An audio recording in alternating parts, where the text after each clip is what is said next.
സത്യത്തിൽ പ്രൊക്കാസ്റ്റിനേഷൻ എന്ന് പറയുന്നത്, അതായത് റിസൾട്ടിനെ കുറിച്ചുള്ള ആശങ്ക, അതല്ലെങ്കിൽ ഇത് കോമൺ ആണ്, എനിക്കൊന്നും ഓർമ്മ വരുന്നില്ല എന്ന്, എന്താണ് ആ ഒരു സിറ്റുവേഷൻ?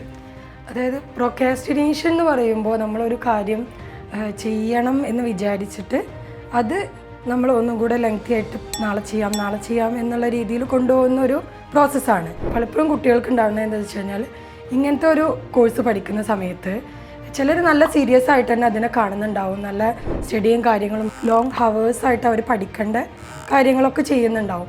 പക്ഷേ ഇതിൻ്റെ ഇടയിൽ എന്താണെന്ന് വെച്ച് കഴിഞ്ഞാൽ, നമ്മൾ ഒരുപാട് സ്ട്രെസ്ഡ് ആയിട്ട് പഠിച്ചു കഴിഞ്ഞാൽ, അല്ലെങ്കിൽ ലോങ് ഹവേഴ്സ് വേറെ സോഷ്യൽ ഇൻട്രാക്ഷൻസോ വേറെ ഒരു ലേഷ്യർ ആക്ടിവിറ്റിയോ കാര്യങ്ങളോ ഒന്നും ഇല്ലാതെ പഠിച്ചു കഴിഞ്ഞാൽ ഒരു പോയിന്റ് എത്തിക്കഴിഞ്ഞാൽ നമ്മൾ ബേൺ ഔട്ട് ആവും.